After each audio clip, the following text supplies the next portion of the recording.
Hello everyone, welcome back to the channel. Income tax में बहुत ही important notification आया है। नोटिफिकेशन डेट है 29 जुलाई और इसमें कहा गया है कि ई वेरिफिकेशन करने के लिए आपको जो 120 दिन का समय मिलता है, यानी कि 4 महीने मिलते हैं आपको, उसे घटाकर इन्होंने 30 दिन कर दिया है। जब भी हम अपनी ITR को अपलोड कर देते हैं, उसके बाद जब आप ई वेरीफाई लेटर पर क्लिक कर देते हैं तो आपके पास 4 महीने का समय होता है। इस 4 महीने के अंदर आप अपनी ITR को ई वेरीफाई कर सकते हैं। लेकिन अब इस नोटिफिकेशन के थ्रू इन्होंने उस 4 महीने के पीरियड को घटाकर 30 दिन यानी कि 1 महीने कर दिया है।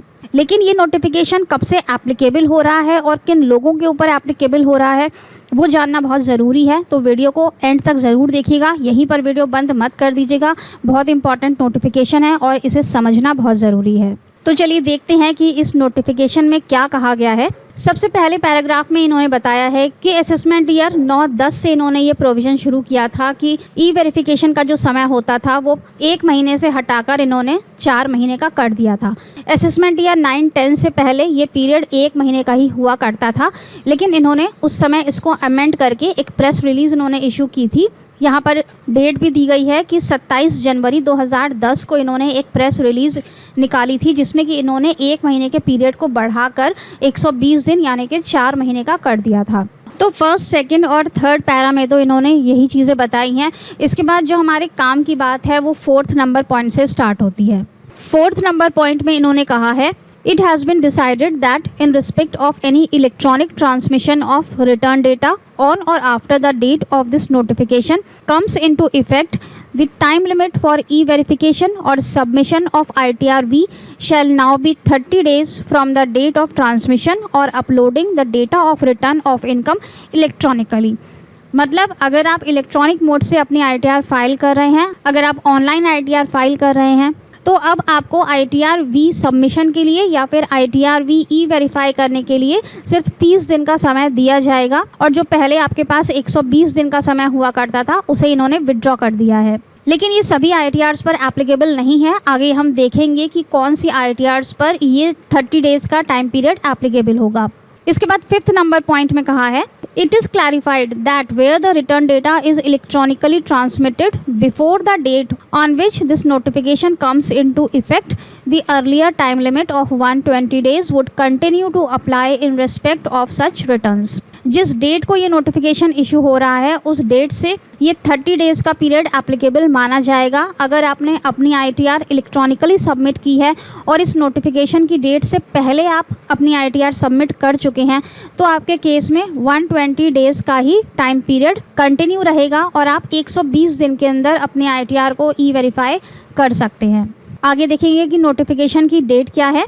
इसके बाद 6 नंबर पॉइंट में इन्होंने फर्दर क्लैरिफाई किया है, where ITR data is electronically transmitted and e-verified submitted within 30 days of transmission of data। अगर आप 30 डेज़ के अंदर अपनी ITR को e-verify कर लेते हैं या फिर आप ITR भी सबमिट कर देते हैं तो आपकी जो ITR फाइलिंग की डेट है वो वही मानी जाएगी जिस दिन आपने अपनी ITR को अपलोड किया था। ऐसा तो अभी भी होता है, इसमें कोई नई बात नहीं है।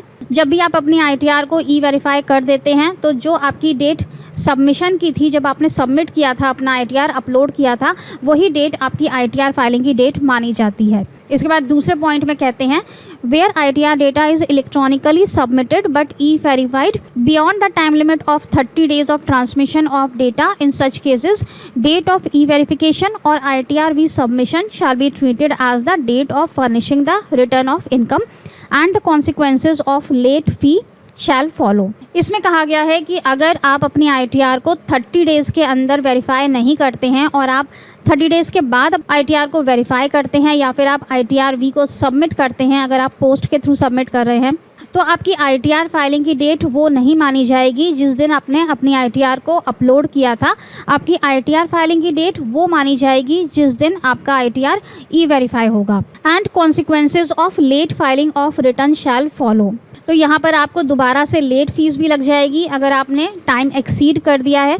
तो ये जो सेकंड नंबर पॉइंट है इसका इम्पैक्ट आपको अगले साल देखने को मिलेगा। यहाँ पर हम छोटा सा एग्जाम्पल लेते हैं कि अगले साल आपने जब अपनी ITR फाइल की असेसमेंट ईयर 23-24 में, उसकी लास्ट डेट होगी 31 जुलाई। आपने 20 जुलाई को अपनी ITR फाइल की, लेकिन आपने उसे E-वेरीफाई नहीं किया, आपने उसे छोड़ दिया और आपका 30 डेज़ का पीरियड ओवर हो गया।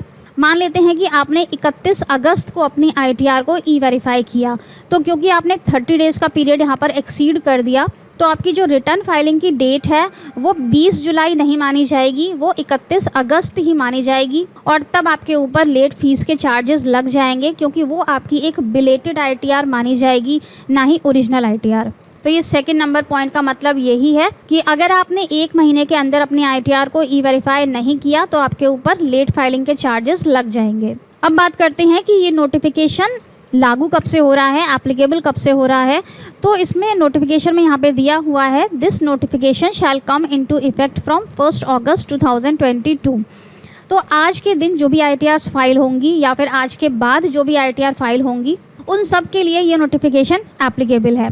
अगर 1 अगस्त को या 1 अगस्त के बाद से आप कोई भी ITR फाइल करते हैं तो उसको आपको 120 दिन के बजाय 30 दिन यानी कि 1 महीने के अंदर ही E-वेरीफाई करना होगा, वरना वो इनवैलिड हो जाएगी और हो सकता है कि दोबारा ITR फाइल करने पर आपको फिर से यहाँ पर लेट फीस देनी पड़े। अगर आपने 31 जुलाई से पहले अपने ITR को फाइल कर लिया था तो फिर ये नोटिफिकेशन आपके लिए नहीं है। ओरिजिनल ITR को आप 120 दिन के अंदर E-वेरीफाई कर सकते हैं, लेकिन अगर आप रिवाइज ITR फाइल करते हैं तो आपको उसे 1 महीने के अंदर E-वेरीफाई करना होगा, वरना आपकी रिवाइज ITR इनवैलिड हो जाएगी। यही चीज़ बिलेटेड ITR पर भी एप्लीकेबल होती है। अगर आपने 31 जुलाई से पहले अपनी ITR को फाइल नहीं किया था और अब आप अपनी बिलेटेड ITR फाइल करते हैं तो उस पर ये नोटिफिकेशन एप्लीकेबल हो जाएगा और आपको 1 महीने के अंदर ही अपनी ITR को E-वेरीफाई करना होगा। तो यहाँ पर इन्होंने बिलेटेड ITR कॉन्सिक्वेंसेस इंक्रीज़ कर दिए हैं। बिलेटेड ITR के कॉन्सिक्वेंसेस पहले से ही थे कि आप लॉसेस को कैरी फॉरवर्ड नहीं कर सकते हैं, आपको लेट फीस देनी पड़ती है। बिलेटेड ITR आप सिर्फ एक बार ही फाइल कर सकते हैं, उसके बाद आपको मौका नहीं मिलता है। जबकि आप ITR को अगर रिवाइज़ करते हैं तो आप कितनी बार भी रिवाइज़ कर सकते हैं। तो इस श्रेणी में इन्होंने एक और यहाँ पर कॉन्सिक्वेंस ऐड कर दिया है कि अगर आप बिलेटेड ITR फाइल करेंगे या फिर अगर आप ITR को रिवाइज़ करेंगे 1 अगस्त के बाद से, तो आपको उसे 1 महीने के अंदर E-वेरीफाई करना होगा। लेकिन अगर आपने 31 जुलाई के पहले अपनी ITR फाइल कर दी है तो उन लोगों के ऊपर ये नोटिफिकेशन एप्लीकेबल नहीं है और आप 120 दिन के अंदर अपनी ITR को E-वेरीफाई कर सकते हैं। ये जो बाइफर्केशन है ये सिर्फ इसी साल के लिए एप्लीकेबल है। आज की डेट के बाद से ये नोटिफिकेशन आगे के असेसमेंट ईयर्स में एप्लीकेबल हो जाएगा और जब आप अगले साल असेसमेंट ईयर 23-24 की ITR फाइल करेंगे तब आपके लिए ये 120 दिन का समय पूरी तरह से ख़त्म हो चुका होगा और तब आपको अपनी ITR को 1 महीने के अंदर ही E-वेरीफाई करना होगा, भले ही आपने उसे within due date file किया और चाहे आपने उसे आफ्टर ड्यू डेट फाइल किया। तो बहुत इंपॉर्टेंट नोटिफिकेशन है, ध्यान रखिएगा कि ITR को E-वेरीफाई करने की डेट को अब घटा दिया गया है और 120 दिन के समय के बजाय अब आपको 1 महीने का ही समय मिलेगा। Thank you so much for watching this video. Stay safe and healthy. Bye bye.